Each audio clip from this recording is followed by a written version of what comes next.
This is not the smartest guys in the room. Today we are talking why we're hooked on the hook.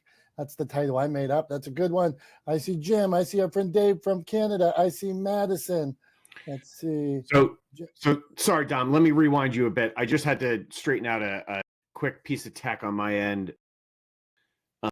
But yeah, no, your mic sounds fine. And when you say I was in another room, just explain to folks what that means. Because again, remember, like, while we use Clubhouse to allow people to join the conversation, like, this is going out all over the internet. So people listening may not have any idea what you're talking about when you say a room. So like, just explain what you're talking about and kind of how we do this whole thing called Not the Smartest Guys.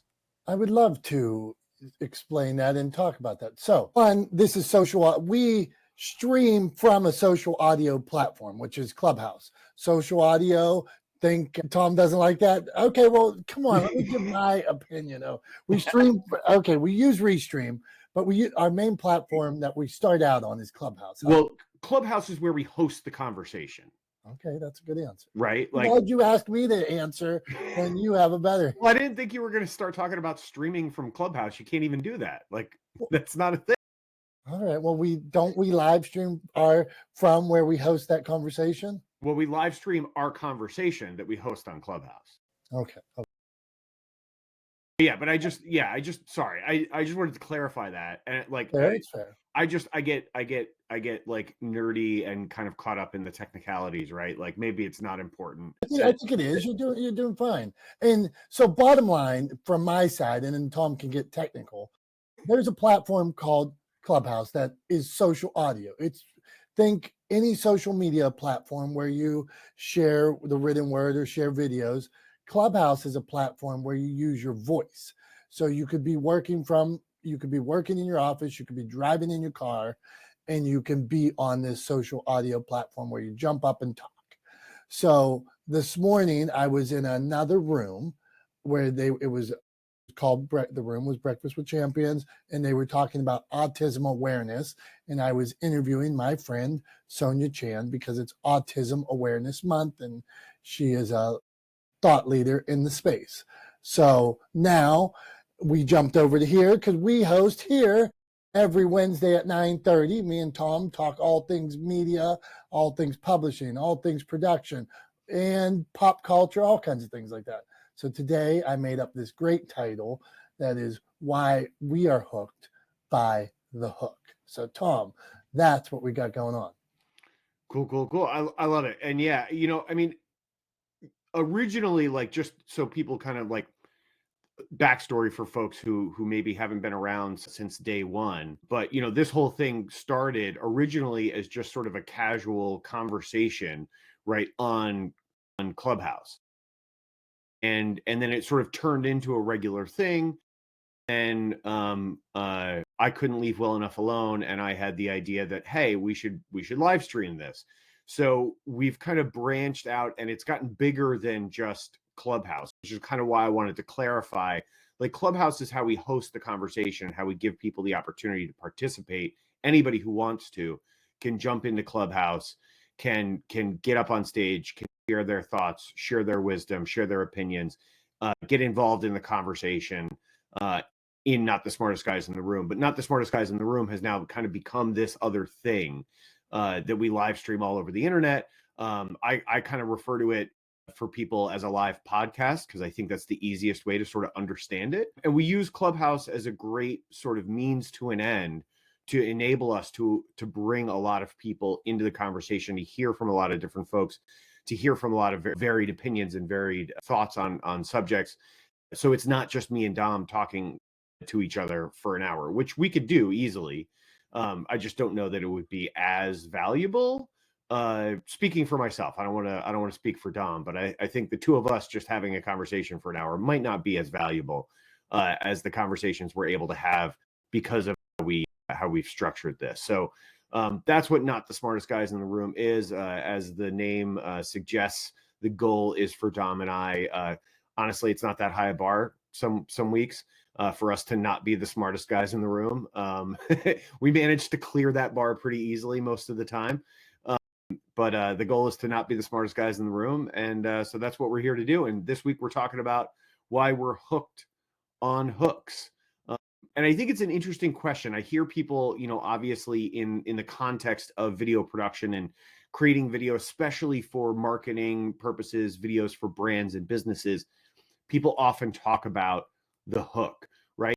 And the hook can be a lot of different things. I think one of the most common ones that we see all the time that we're often, or a lot of us are probably very familiar with. When I say this, it's going to ring bells for most of the people listening, I think would be when you hear somebody start a video with a question, right? When you hear that common, like, did you know that dot dot, or have you ever heard dot dot dot, right? That's a hook.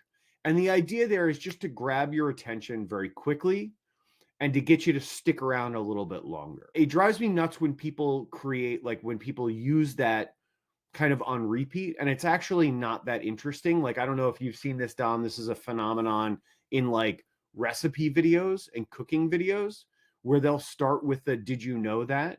And it's something really common, like, did you know that if you put a steak on a grill, it'll cook? Like, it's something really inane and ridiculous like that, and they're doing it just to get people to stick around for those extra couple of seconds, because those extra couple of seconds mean that in the creator economy, the longer people stick around for, the more they earn, the more creators earn off of their content.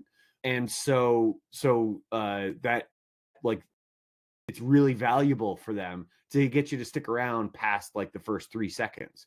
So they'll say, like, did you know that if you take a steak and you unwrap it and you put salt and pepper on it and you put it on a hot grill and then you flip it over, when you're all done with that, you have a cooked steak?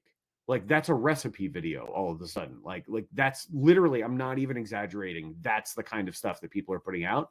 So they're kind of like misusing or abusing this idea of that sort of question as a hook. But I think it can be very valuable. And again, hooks can be really important. I like when people are clever with them or kind of come up with new ways to use them. But, you know, I hear people talk all the time about, and this is kind of one of my pet peeves, is they talk about, oh, nobody's got an attention span anymore.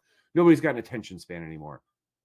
And it sort of drives me nuts, because while there is some research to suggest our attention spans have slightly shortened, the truth of the matter is that that's not really the issue, because we can all sit down and watch a movie, no problem, right? We can all sit down and binge watch, episodes of our favorite streaming series over the weekend. Just started Ozark, by the way. Freaking great. Anyway, that was last week's topic, but I just started Ozark. It's a great show.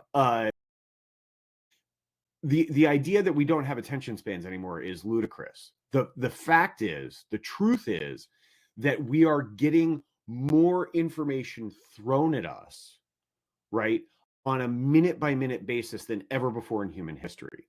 And so what we're really competing for is not attention, not the ability to pay attention to something, but just the attention to try to break through the noise.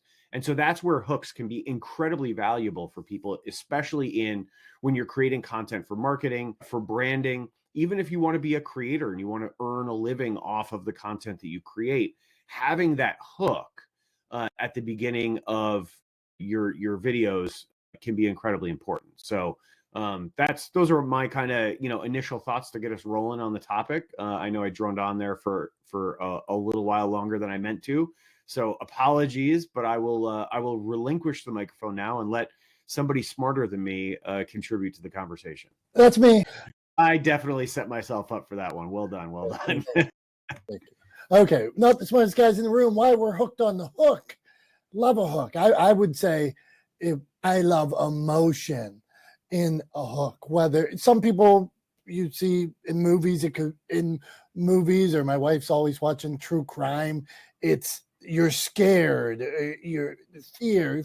Fear's a hook that is used. Love, you could love, and then to play, to use emotion, whether it's a mother and a son hugging, whether a parent protecting child, those are hooks. And when you're able to use that, it's the human experience. Our friend Sonia's here today. She talks a lot about the human experience. So we've all been hugged by mom or protected a child, so those are things that we can all feel.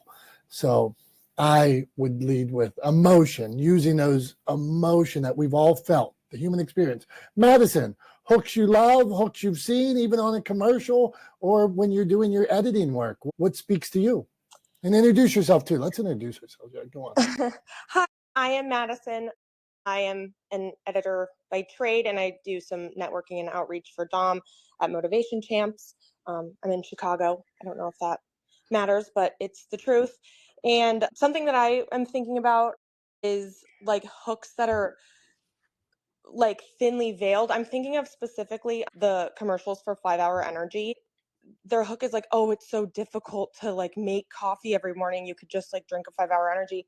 But that's like creating a problem. Like making coffee takes 50 seconds. Like it's those kinds of things where it's like, this isn't a problem to be fixed. But then, maybe some people are like, you know what, it is such a hassle to take 50 seconds out of my day to make coffee. Now I'm going to buy 5 Hour Energy. That's sort of like what they're counting on in my head when they do hooks like that and like create problems to sell something. It's like that it feels like, oh, you think I'm like dumb? Like I'm just gonna accept that it's so difficult to make coffee in the morning. I can't think of another example, but that's just one off the top of my head.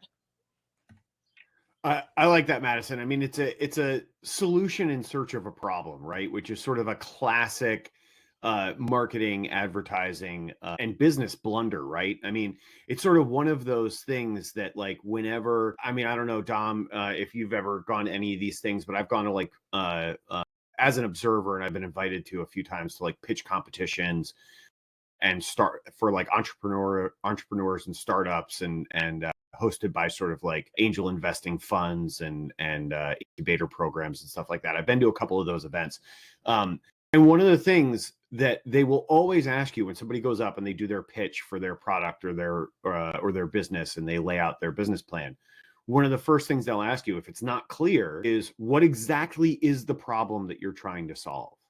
Like, you have to clearly define the problem you're trying to solve. And I think that idea, that ethos, should carry over into your marketing and advertising work, right? Like, you should be very clear about the problem you're trying to solve for people.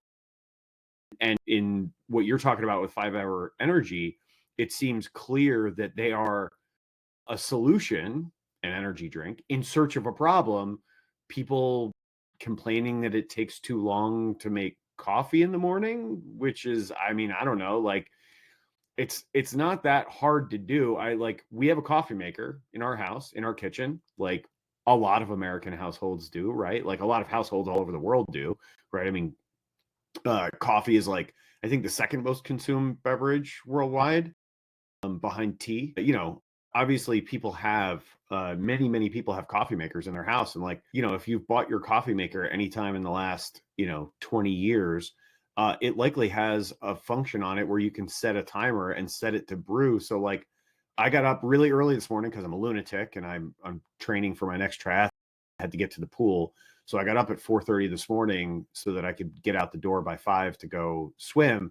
And when I walked into my kitchen at 4:30 this morning, guess what was in the pot? Hot, fresh coffee, right? Because we set it up the night before. It doesn't seem to me like much of a real problem. I mean, I don't know, Dom. Uh, you know, Even with all the stuff you like to add to coffee, it can't take that much longer to make it. I was just going to say, boy, Tom, I had a great iced coffee this morning. It had mocha, like a vanilla and mocha in it. You would a couple scoops of sugar. I'm riding high. That's why I've already been. How many ingredients did your coffee have? Like It has them all, man. Chocolate syrup, like mocha, right? Chocolate syrup, vanilla, sugar. I like 5 Hour Energy drinks too. So I like 5 Hour. If I see them and it was nighttime, I might pick up a 5 Hour Energy drink. All right. I like them for drives. They're great for long drives. They're little, they're small, they're half the size of a cup of coffee. So I mean, there's merit to it. Come on, Madison. All right, why are we hooked on the hook? Sonia, when you're reading, when you're marketing, how do you view the hook? Is it something you use, something you think about? Turn off, turn on? Go on, my friend. Introduce yourself as well. Hi, I'm Sonia. I am a major fan of Dominic because he published my book, Dropped in a Maze. And he's awesome. Also awesome. So for the hook purposes, okay, so you mean, and I just have to ask you now, does that mean like your logo? Is that what you're talking about? Like for the hook? Is that what you're saying? I'm just a little confused as to what you mean by Hey, Sonia. No, so when we're talking about the hook, we're talking about like in a piece of content, on a video, even text posts, things like that. That sort of beginning of the post or the first line or two, where often they'll start with like a question, right, or they'll make a statement. But a lot of times, like one of the common ones you'll hear is, sort of like, did you know that dot dot dot, right? And then they'll go. I got one for you, Tom. I'm Go ahead, gonna use Sonia as an example, and since we stream, people might be able to see it. I'm holding Sonia's book, a lovely picture of Sonia in all her glory. It's called Dropped in the Maze, and on the front of the book, she says, "My life on the spectrum." Okay, so we just found out that probably that means that Sonia's on the spectrum. She says from outcast to outstanding. So even before we get into the book, there is a hook being used of we found out that she's on the spectrum, and there's been a journey from outcast to outstanding. So that would be a hook, and people can use those kind of things. You could use it by telling stories. You could use it by, like Tom said, asking a question. So there's many ways to use the hook or view the hook. Yeah. Okay. So, okay. Now that I have that explanation and understand better, thank you. Yes, I do use the hook of like, do you ever has anyone ever been touched by autism, or has anybody ever felt alienated or othered or rejected, right? Like those things. I use those for posts. And then I also that's mainly what I use is the questions, kind of like the kind of one that was explained earlier, I believe, from Tom, where he was like, the most common one is, did you know, like those questions. Yeah, I do those. I use those on the posts for sure. Okay, gotcha. Tom in the comments, we talk back and forth, and he just gave the best question to me. I'm sorry, I sidebar, because while I'm hearing Sonia answer, this is a good one, and we should ask this around the room.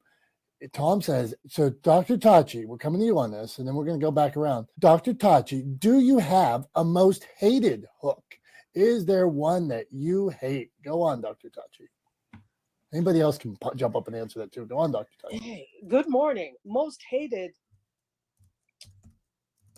That's a good question. I think I mirror what Tom says in terms of stupidity hooks. That's what I'll call them, where you're telling us how to do something to like the did you know? Yes, we knew. So I abhor that. I think also a hook that brings you in and you take too long to get to the point once you're in for example, the main part of the video or the main part of the article or whatever. Get to the damn point.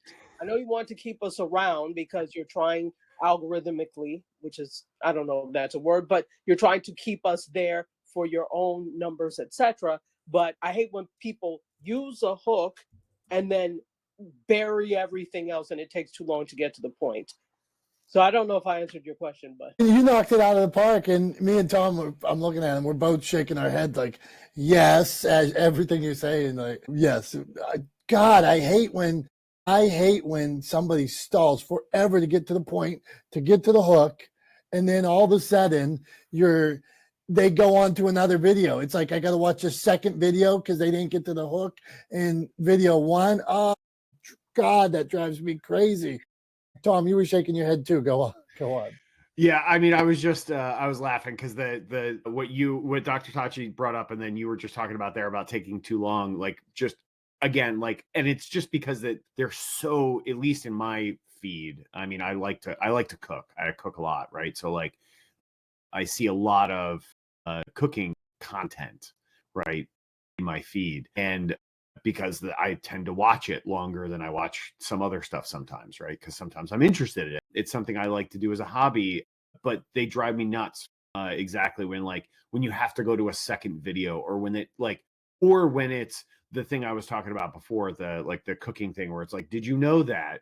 if you do this, and then they're just listing the steps of like a basic recipe, and I'm like, yeah, of course I knew that. Like, I know how to cook a steak. What are we doing here? Like, what is happening right now? I thought there was like, because you feel tricked, right? You feel like they pulled the old bait and switch on you, which is kind of what they're doing, and it sucks, right? And it's similar thing like when you have to watch into a second video, like it's a bait and switch, like it sucks, it's lame. I think for me, like the ones that drive me nuts the most in terms of hooks, it's not like one particular phrase that is the worst. It's the ones that are just very unimaginative, right? Where like, you'll come across someone's content, or you'll see multiple pieces of their content in your feed, and every one of their videos starts with the same hook, right?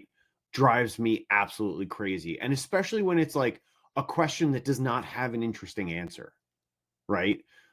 So like I actually tend to personally favor hooks, or like to start posts with a statement that is kind of like, huh, interesting, like makes you do that thing where you kind of go, huh, and like cock your head a little bit sideways, like almost like a dog when you like whistle at a dog or say their name and they kind of like they tilt their head a little bit, right? Like it's that kind of thing. Like those are the kind of hooks that I tend to like, right? On my newsletter last week, I think the first line was, if cookout marketing isn't a thing, I'm claiming it, right? It should be something like that, right? Because I had this idea for like describing how people should do marketing and in line with my legendaring strategy and all that stuff. And it's kind of like having people over to a cookout at your house, right? I started talking about cookout marketing, and yeah, so like that, I tend to favor those kinds of hooks where it's a thing where you go, huh, and you're sort of like, well, what do you mean by cookout marketing? I want to hear more. I'm kind of curious now. That sounds interesting to me, right? Like that's what I'm going for with that. But yeah, like the inane, lame questions that don't have an interesting answer, right? Like people are playing fast and loose with the idea of what's interesting, I think, and I'm not here for it at all. But that's why I was not. Have you ever done this? Have you ever done that? Yeah. And I don't need you to ask me a stupid question. How about, I mean, you get those same hooks in your like, I get them in my LinkedIn every day. People like pitching me. Do you want more sales? Do you want more leads? Do you want to never have to do any work and sell more books? Leave me alone. Have you ever wondered how to live the life of your dreams and not work? Like, yeah, I mean, just stupid, inane things like that. Yeah, all the time. I would go, now I'm just going to bash on another hook I don't like. I don't like, either way, left or right, I don't like political ads that start off with other person, take the worst picture of whatever person you have, then make it darker, thunderous boom in the voice where like now we're in some like scary voice, and whatever either party could have done, they make it 1,000,000 times worse. And you're like, everybody's getting robbed and killed because of Tom Langan, and you're like, well, I don't think everybody's, I'm not sure. Hey, what did I do? Yeah. What did I do? That's how it goes. Hey, okay. Not the smartest guys in the room. We're moving along here. It is that time where it's time for Tom's Thumbs. You ready for this? And yeah, we're doing it, Tom. Tom's Thumbs. This is a segment where we ask Tom a question, give thumbs up or thumbs down on something. And I've been taking a lot of heat recently. So I want no more heat on. The heat has been because Tom has been very negative lately. So people said, could you almost ask him a question that he can't give a thumbs down to? So I thought about like little babies taking naps, but then we say it has to be pop culture, current, topical a little bit. So I thought about asking Tom about the Easter Bunny, but he would turn the Easter Bunny bad and say it's been. So we'll go today, Tom. What do you think about springtime, new growth, and all the blossoming flowers? All right. So basically, what do I think about spring? Yes. What do you think about spring? Get a thumbs up or a thumbs down? Exactly. Essentially. Appreciate that you've been taking a lot of heat, and I'm glad that you gave me a slightly better top this week than last week with like just a random, I mean, not random, but just a date for me to rail about. And obviously, like, how was I supposed to give that a thumbs up? But anyway, spring gets a thumbs up from me. And here's why. I'll couch that. It is despite the fact that I have seasonal allergies, and every spring I get like the sneezy, coughy, wheezy, running, like watery eyes, like all of the sort of classic allergy symptoms hit me hard every spring. But in spite of that, I give spring a thumbs up. And here's why. I have said for a long time that I don't think I could ever live somewhere that didn't have distinct seasons, right? Anywhere where the seasons were kind of like muddled together, or like in parts of the Southwest of the United States, you basically have sort of like two seasons. Like you sort of have a rainy season and a dry season, and that's about it, right? It's a little bit warmer in certain parts of the year, a little bit cooler in other parts of the year, but basically you have a rainy season and a dry season, and that's it, right?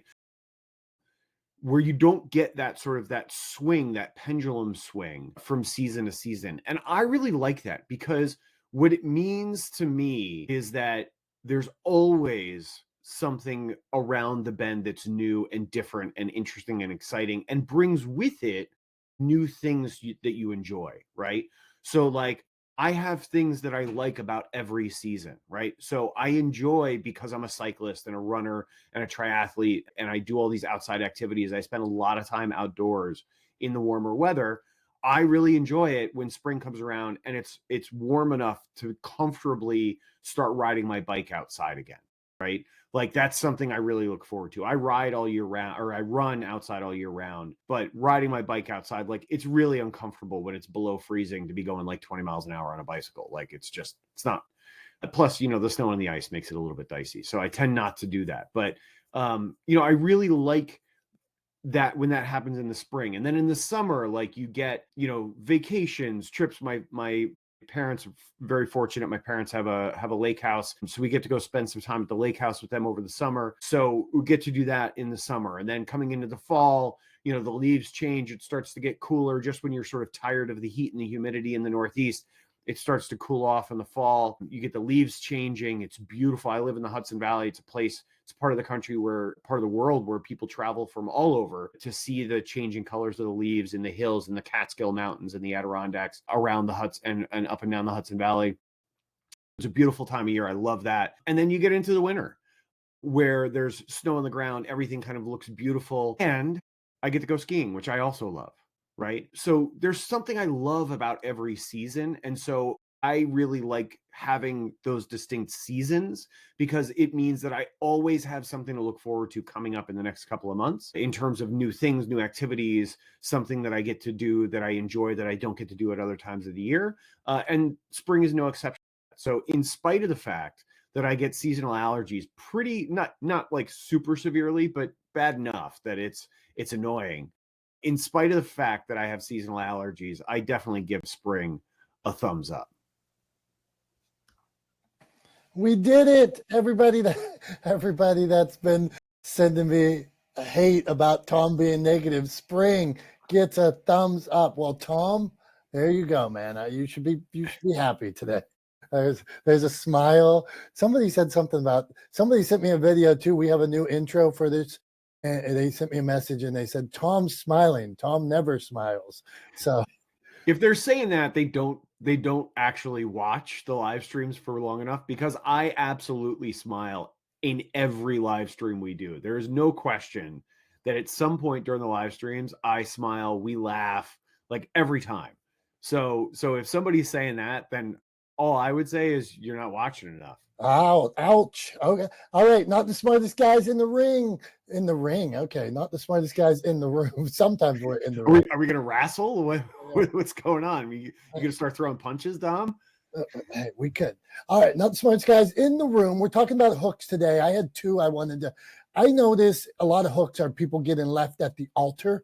Like there must just be, that's a hook that in shows, like in one of my favorite movies, The Wedding Singer, he gets left at the altar right at the bat. So this is a common theme. And then I thought about the proposal, where in the proposal, so a lot of hooks have to go about, they get engaged because she's about to get deported.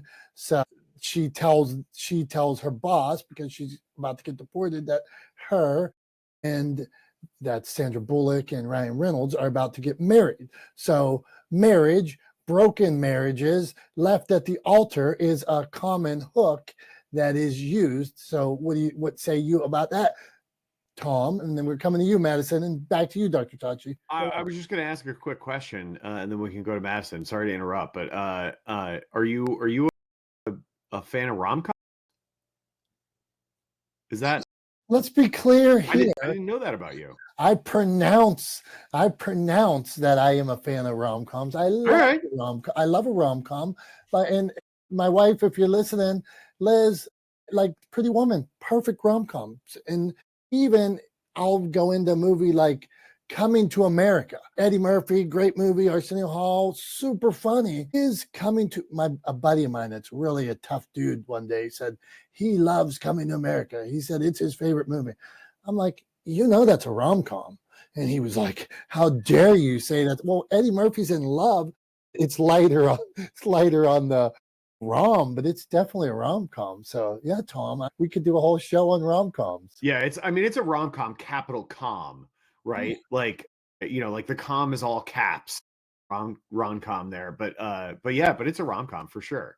I think I bet if we broke down per beat movie has basic 40 beats, something like that. So I bet if we broke down the beats of Coming to America, that I don't know, I wonder how many are about him and the girl and the marriage versus straight comedy in the barbershop. So, okay, I could go on and on about this. Okay, so Madison, we're talking hooks, we're talking rom-coms, we're talking Tom finally giving us thumbs up to something.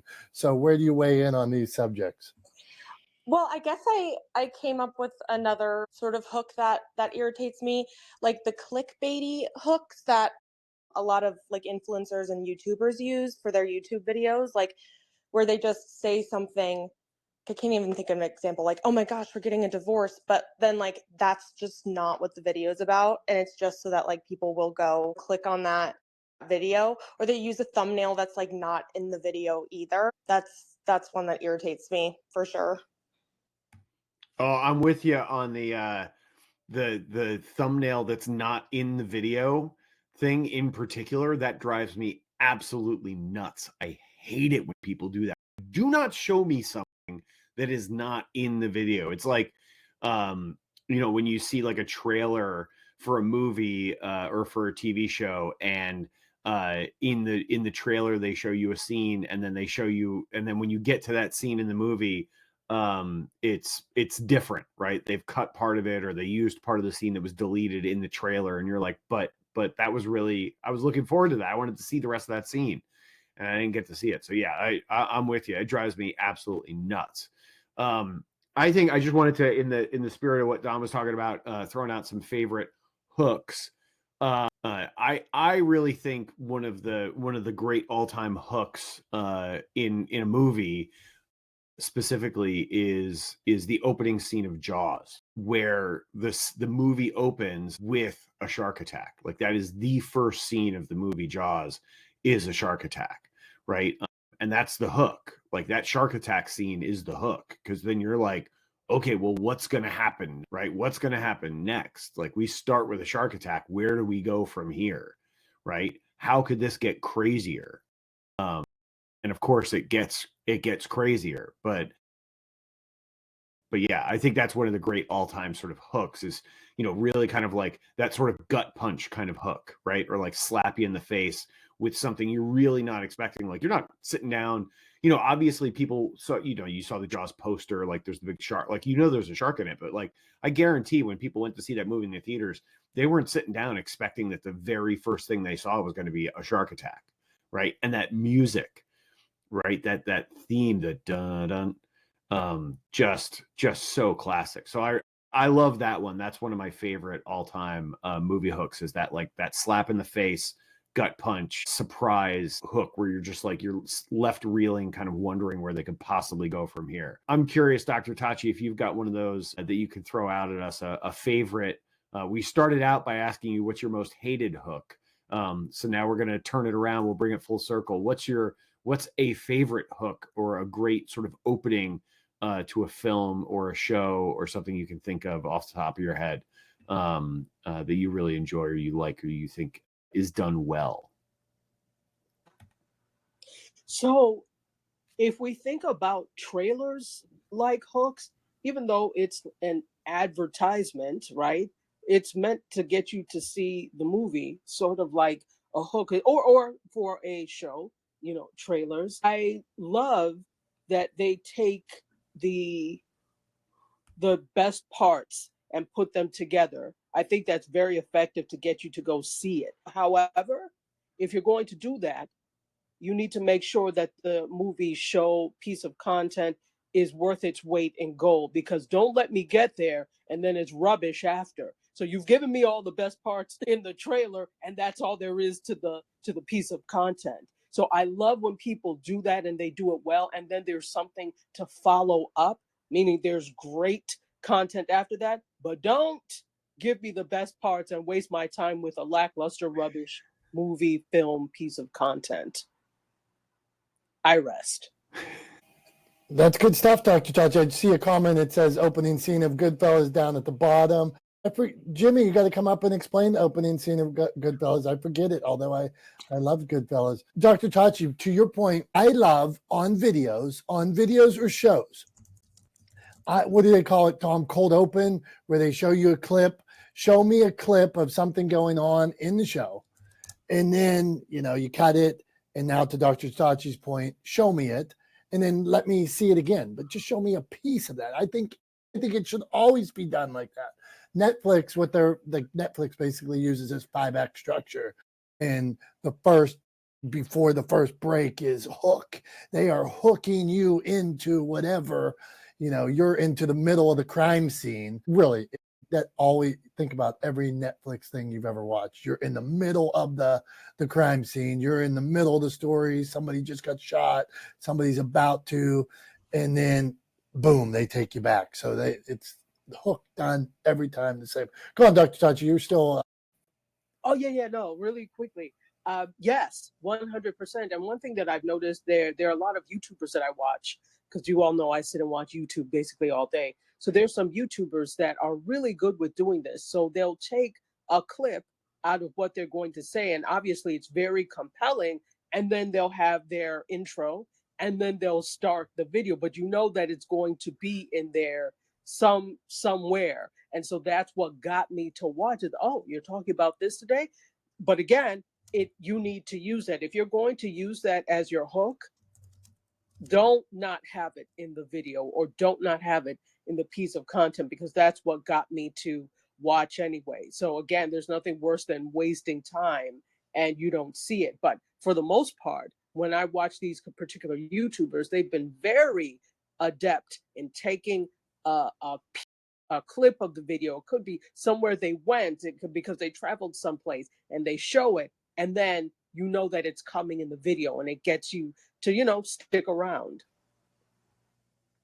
Love it, Dr. Tachi. And I will say, since I'm plugging, I like to crowbar in how my show Bikes and Hikes that everybody should watch. It's on YouTube or Armstrong, but we always start. Every episode is started with something from the adventure. Like me and my friend, we go bike and hike, but something that happens along the way, some adversity we face, or when my friend slips and hits his head, or falls down a hill, or gets muddy or dirty or angry. Usually that's how it is started. So Bikes and Hikes. Today is the Tournament of Chumps. We have 64 clips from our 3 years, and we are doing a 64 bracketed challenge. Okay, why are we hooked on the hook? Tom's in a good mood today. He gave a thumbs up. So Julie, we are asking you, and this was directed from Tom. He said you have to give the thumbs down. What is your most hated hook, Julie Loken? Not quite sure how to answer that because I'm still kind of my jaws on the ground that Tom gave a thumbs up to some things.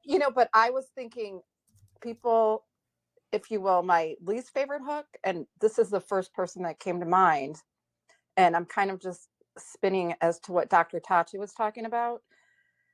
When you get all the hype and then there's nothing to substantiate it, and the one person, the Netflix deal with Harry and Meghan, Prince Harry and Meghan Markle, giving them $100 million Netflix deal. And she came out with this new show, With Love, Meghan. And I have never seen such hated reviews. All the money that they put into the production, beautiful production, the money that they gave to Harry and Meghan, and the hate that is out there and how horrible it is. I just see that juxtaposition in terms of, do people know what people want these days?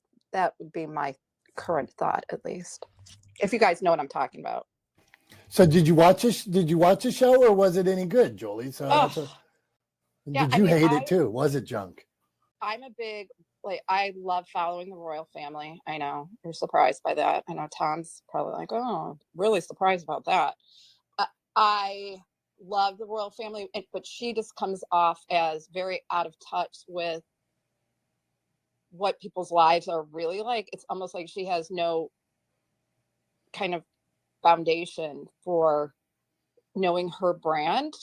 And I found that curious. I found the cinematography, it was awesome. The background, awesome. However, I think she's missing the mark 1,000%. So I did watch it, but it was a little bit of a snooze fest. Hey, thank you. Eric Reed loves the royal family. Does he love the royal family? Hold on here. So I want to tell you, I was at the high school, my daughter's high school last night, picking her up from some sport. And looking beside me and my wife in the car was Queen Elizabeth in the back seat of this car. So yes, this is Queen Elizabeth sitting next to us in the back seat of the car. Somebody, one of the high school kids, has a picture on their back window of Queen Elizabeth, like she's sitting in the back seat. What's up with that? Is it weird? Is it weird to still have it after she passed? So I just thought Queen Elizabeth was a little bit odd. They love her too, Julie. Eric, we're talking hooks. Why we're hooked on the hook. What say you? I saw you said double R on wrestling earlier. So what's up, my friend? And introduce yourself. Hey, I'm Eric Reed, founder of Skinny Brown Dog Media. So I watched the Meghan Markle thing. And what kept annoying me was, this is not my house. People are letting me use this house. It was like, you're not even inviting people into your own home while you're setting up this whole scene of welcoming guests into your home and making special candles and honey and whatever bath salts. It was, you could see it was brand positioning. She's just trying to position herself for her home line or whatever the next thing she's going to sell. And it just felt really disconnected. Like, if we're going to be at home with Meghan Markle and learn how she spends her afternoon making bath salts. Wait, it's Megan Sussex. I'm sorry, right? Sussex. Yeah, Sorry. Sussex. Yeah, right. Invite us into your physical home. Don't use a staged home. And apparently they built that house or that set just for all of this. So I don't like when celebrities or shows use celebrities to bring you in and then the celebrity just doesn't exist. Like, they just take a backseat, or you're like, I was all excited about learning about this, and they take you off on a different direction. So, but I'm all about a good hook. Thank you, Eric. It's funny when this uses of celebrities, they hook you like you're gonna see inside. They're going to be so authentic, and then they try to pitch you something.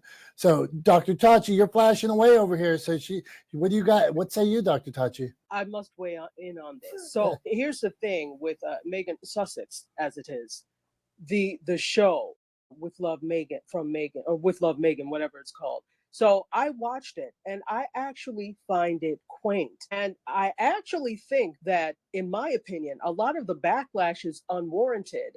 And I do agree. I think that she has to warm up to and warm into the role. It's not where it could be. But you have a whole felon in Martha Stewart that has a show, and it's not always the most interesting. You also have had other people. She's not doing anything different per se than what everybody else has done. Now, that's probably part of a downside of it as well. But I think a lot of the backlash is unwarranted because there are some people, and I'm not saying people here, but there are some people who are upset that she is who she is and where she is, and some people who don't think she's deserving of that spot. So I think that some of the backlash for some people has less to do with the show and more to do with her and who she is. That's just my personal opinion. And I'll agree, except she tries to be not the people's princess, but she's trying to be one of us. Like, we've left the royal family, we're just average working Joes, we're just people like you. And yet everything about the set, everything about her fashion, her look was very sterile and over manicured. Like, they didn't even spill stuff on the counter. And it was like, this doesn't feel real, and yet you're trying to tell me you're a real person. And I think that's the disconnect I kept feeling. And I understand that because I can see that as well. Like, you don't spill, but does Martha Stewart spill? So I'm not comparing the two necessarily, but there are other people who are, for example, Martha Stewart is very anal about that stuff. Whenever you watch any type of show like that, most of the time they're not spilling unless it's a cooking show. And even then, it's overly manicured and overly perfect sometimes. So sometimes I think it's just people are not necessarily connecting with her, and it has nothing to do with the content of the show per se. And I'm not saying, Eric, that that's what your thought is. This is just a general blanket comment here. But yeah, I do see what you're saying. But again, I think the hate is overboard for the show. Dr. Tachi, didn't you like Martha Stewart after she went to jail and partnered with? Now, see, now that's put on. That's market. If we want to talk about marketing, if we want to talk about branding and trying to get yourself back after you were in jail, that's what the hell that is. So Yeah. if we're going to levy those types of allegations, we need to look at that as well. No, Here's all I was going to say. We're talking about hooks today. So just to try to bring it back to that topic, and then I want to see what you brought for show and tell this week. But just to put a pin in this and wrap it up, all I would say is I haven't seen Meghan Sussex, whatever name she's going by now. I haven't seen her show on Netflix. Honestly, probably won't, because I'm not terribly interested in that kind of programming. But I will say, obviously, the hook was good enough because we got 3 people in here who have watched it, who were talking about it. So whatever the hook they used, it worked. Seemingly, it worked on a lot of people. So anyway, that's all I got to say about that because I haven't seen it. No further comment for me, but I do want to see what you brought and hopefully comment on your show and tell this week, Tom. So what do you got? I'm bringing out the big guns today. I am a child of the 80s and 90s. I that's where I think. And somebody said earlier about like being something pre-cell phone, pre-recording, stuff like that. Well, 80s and 90s were epic. The merch was epic. And I got to soak it all in. I got to soak in the Hulk Hogan's, the Michael Jordans, all that. So today, what I am going to show you is my Michael Jordan Frisbee. Michael Jordan Frisbee that you got at McDonald's. What happened to the cool Happy Meals with toys? I want it back. When you talk nostalgia, Frisbee's Michael Jordan at McDonald's. Come on. Like, McDonald's doesn't even have playgrounds anymore. So I'm not one of these people that loves yesteryear and thinks today can't be better. You can't get a cool Frisbee like this in a Happy Meal anymore. My Michael Jordan Frisbee. Look at this. All right. So I think that's amazing. It's great. I also am a child of the 80s and 90s. Those were what a lot of people would refer to as my formative years, right?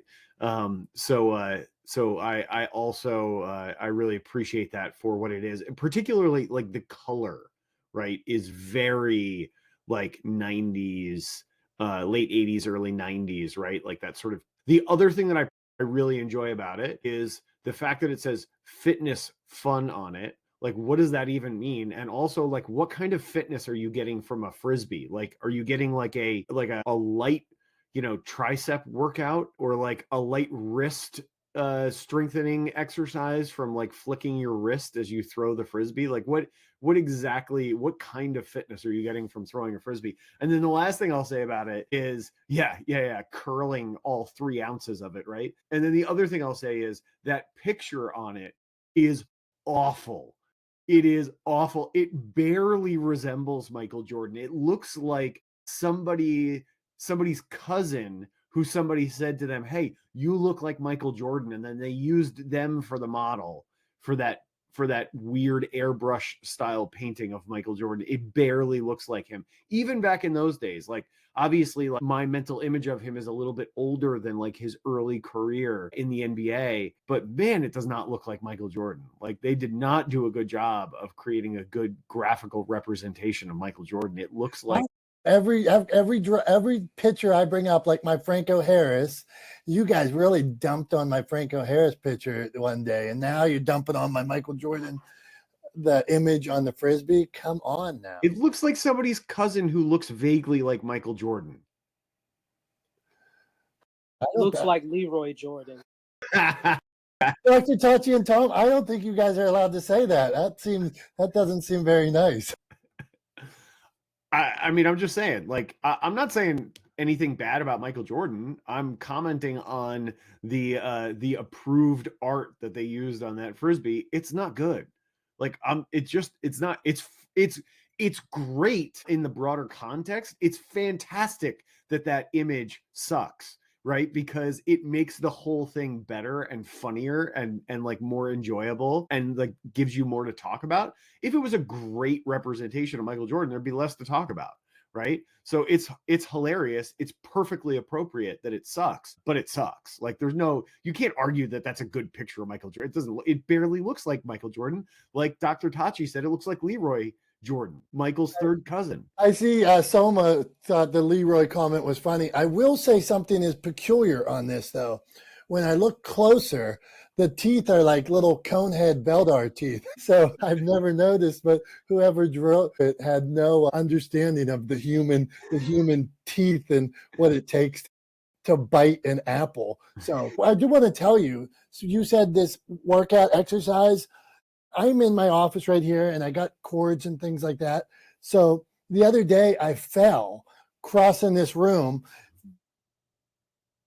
got a big giant bruise on my arm, so I need to lift. I might have to start with the 2-ounce Frisbee to get my strength back up because my arm hurts so bad. So that's what I have for you. Tom, this is not the smartest guys in the room.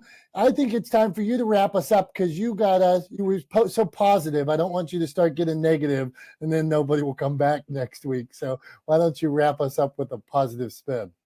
All right, I will do that because you asked nicely, Dom. I will wrap us up with a positive spin. So here's, we started off today talking about hooks, and I think that's where I want to end it today because it's something that we all need to think about, something we all need to be aware of, and something that we all need to use in our communications to try to draw people in and to try to break through the noise, the volume that we're all inundated with online every day, right? There's more and more content, and every day it increases. There's more and more content being produced, being distributed, being put in front of us, being thrown at us all day, every day, than there ever has been before in human history. And it only goes up on a daily basis. And so I think hooks are incredibly important. The thing that I would always encourage people to do is to not take the quick way out or the easy way out when it comes to your hook. Don't do the cooking video. Did you know that if you take X ingredient hook, right? Don't fall into that trap. It's easy. It's the short way out, and it doesn't really deliver good results, right? It's sort of like hopping on trends. Like, don't be the 7 millionth person to do a TikTok dance to a particular song, right? Like, just don't do it. Just cut it out. Like, you missed it. You missed the wave. You didn't catch the wave. Like, stop trying to paddle furiously towards the wave as it disappears towards shore, right? Like, just don't even try. So don't take the the easy way out. Don't take the lazy way out. The thing I would encourage people to do is when you're putting content in front of an audience, right? You should always be thinking about your audience first, right? Don't create the content for yourself, create it for your audience. And when you create content for your audience and you're specifically looking to deliver value to them through that content, right? Which is something we should all be trying to do in all of the content we create, is to deliver value to the audience. That's what really gets people to stick around and watch and pay attention, is that value that you deliver. Think of a good way to sort of encapsulate or summarize or suggest what value they're going to get from the piece of content at the beginning, right? So you can start with a phrase. It doesn't have to be a question. You can start with a phrase or a sentence or a question, right? You can employ the sort of methodology that was employed that I mentioned in Jaws earlier, right? Where they kind of slapped you in the face with something surprising right off the bat. So there's a lot of different ways to employ a good hook. What I would always encourage people to do is two things, right? One, make sure that your hook is appropriate for the content that you're delivering to your audience. So make sure it makes sense for them. And two, make sure that you're not getting lazy with your hooks and reusing the same hook over and over again. Try to come up with at least a new spin on your hook for each piece of content. It doesn't have to be brand new. You don't have to reinvent the wheel every time, but at least put just a little something different on it every time you use it, right? So if you're going to use a question, or if you tend to use a question, use a different question, slightly change the phrasing, right? If you're going to use a statement, make sure that the statement carries some weight, maybe slaps people in the face, grabs their attention right off the bat, makes them kind of cock their head out of curiosity and want to kind of dig in further and see what else you're bringing to the table. That's my best advice for everybody when it comes to using hooks. They're important. Learn about them, read about them, look them up online. I'm sure that there are tons of articles and tutorials and videos that teach you how to create hooks and use hooks. There's lots of good content on the internet. And then the other thing too is I would say pay attention to some of your favorite pieces of content and the kinds of hooks that they use to reel you in and to bring you in, because generally speaking, if you like that content, you like those hooks, there's a good opportunity for you to maybe use those in your content and for your audience as well. That's my best advice. That's all I got for this week. We appreciate you guys. We love you guys. Thank you so much for being here with Dom and myself. We are not the smartest guys in the room. We are here every Wednesday at 9:30 a.m. Eastern, streaming live all across the internet. So join us wherever you like to find your content on YouTube, LinkedIn, Facebook, or Twitch. You can also join us for the conversation on Clubhouse. But until next Wednesday, I hope you guys have a great rest of your week and a great weekend. We love you. We appreciate you. Thank you so much. And until then, we'll see you. Bye-bye.